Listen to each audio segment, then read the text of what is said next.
Bonjour à tous chers abonnés, vous êtes bien sur Arduino Tuto et aujourd'hui on va attaquer la troisième partie de l'imprimante 3D.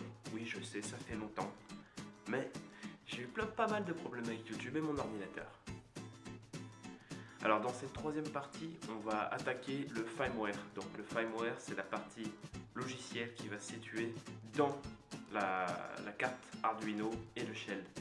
Donc c'est elle qui va permettre de traduire le G-code en impulsion électrique pour aller vers les moteurs pas à pas. C'est celle qui va permettre d'avoir un module d'affichage sur l'imprimante, donc d'avoir une interface homme-machine.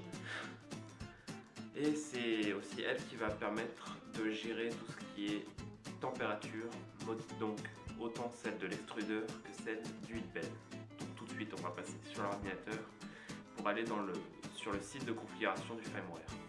C'est le Configuration Tool, donc un outil de configuration en ligne qui vous permet de personnaliser votre firmware. Donc on va tout de suite cliquer sur Général. Donc Configuration Level, on ne touche à rien sur la page générale sauf aux dimensions de votre imprimante si vous les avez. Si vous n'avez pas une imprimante de la même taille spécifiée que le firmware. Ici on touche à rien non plus, c'est tout ce qui est gestion des moteurs. Ici température, pensez bien à activer Enable Heatbed Support pour mettre en route le heatbed. Next Step, on ne touche à rien ici aussi. User Interface, j'utilise la RepRap Discount Full Graphics Smart Controller, compatible avec Ramps. Donc du coup je le branche sur un adaptateur que je branche sur le shield. Donc il me permet d'avoir un affichage mais aussi une gestion de carte SD, donc c'est assez pratique quand on n'a pas son ordinateur sur soi et qu'on a le modèle sur carte SD. On la met derrière l'écran, il y a un petit slot et on peut lire le fichier en G-code et pour voir l'imprimer après. Donc on met le langage, la langue en français.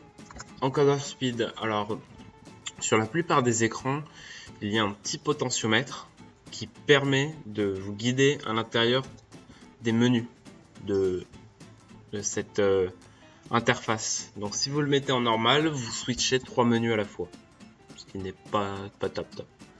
Case Light Pin, c'est ce qui vous permet quand vous avez un écran rétroéclairé d'avoir un petit bouton pour allumer ou éteindre le rétroéclairage.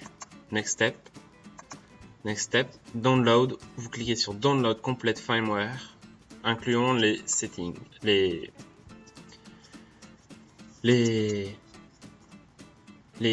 réglages. Donc si vous cliquez ici, c'est pour quand vous avez modifié votre firmware et que vous ne voulez pas retélécharger tout le gros paquet de fichiers qu'il va y avoir. Vous cliquez juste sur configuration.h et vous le déposez dans votre dossier pour mettre à jour votre version. Donc on passe tout de suite sur le dossier. Alors, repetier firmware,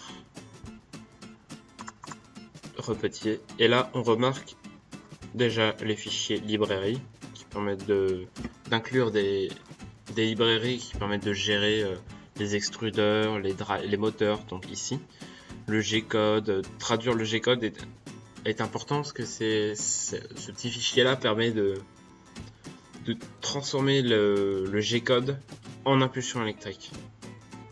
C'est vraiment important.